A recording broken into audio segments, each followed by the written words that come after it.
আসসালামু আলাইকুম বন্ধুরা, সবাই কেমন আছেন? আশা করি অনেক ভালো আছেন। আজকে আপনাদের সঙ্গে শেয়ার করছি সেন্ট মার্টিন সমুদ্র সৈকতে দুজন স্কুবা ডাইভার। তারা সমুদ্রের তলদেশে বিভিন্ন জিনিসের সন্ধান করে বেড়ায়। আসলে তাদের এটা শখও বলতে পারেন। সমুদ্রের তলদেশে বিভিন্ন জিনিস, মাছ, শৈবাল, বিভিন্ন গাছ, তারা এগুলো দেখতে আসলে খুবই ভালোবাসে। তাই তারা জীবনের ঝুঁকি নিয়ে হলেও তাদের সেই শখটা পূরণ করে। আমরা এসেছিলাম সেন্ট মার্টিন সমুদ্র সৈকতে বেড়াতে। সেখানেই আমাদের চোখে পড়ল তাদেরকে। দেখা যাচ্ছে তারা অনেকগুলো গ্যাস সিলিন্ডার নিয়ে যাচ্ছে।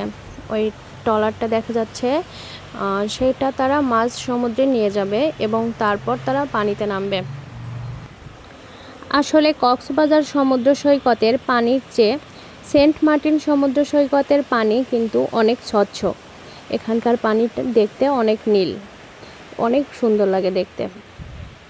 তবে এখানে বেশ শৈবাল পাওয়া যায় দেখতে, আর জেলিফিশ তো অভাব নেই।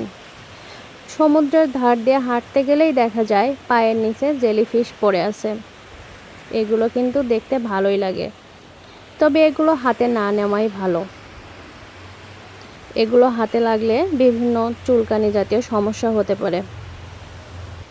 সেন্ট মার্টিন সমুদ্র সৈকত আসলেই কিন্তু দেখতে অপূর্ব সুন্দর। আমাদের পিছেই আছেন শ্রদ্ধেয় হুমায়ুন আহমেদ স্যারের সমুদ্রবিলাস বাড়িটি। আমরা সেখানেও গিয়েছিলাম দেখতে। অপূর্ব সুন্দর নীল সমুদ্রে আমার ছেলে খুবই মজা করে সাইকেল চালাচ্ছে। ও এখানে আসার পর অনেক মজা নিচ্ছে। আসলে ওর এটা স্বপ্ন ছিল যে ও সমুদ্রে গিয়ে সাইকেল চালাবে, কিন্তু ওকে বারবার নিষেধ করার পরও ও সাইকেলটা পানির মধ্যে নিয়ে যাচ্ছে। ইনি আসলে ছিলেন স্কুবা ডাইভারের অ্যাসিস্ট্যান্ট। আমাদের এই সেন্ট মার্টিনের ভিডিওটা আপনাদের কেমন লাগলো তা জানিয়ে অবশ্যই কমেন্ট করবেন। ধন্যবাদ।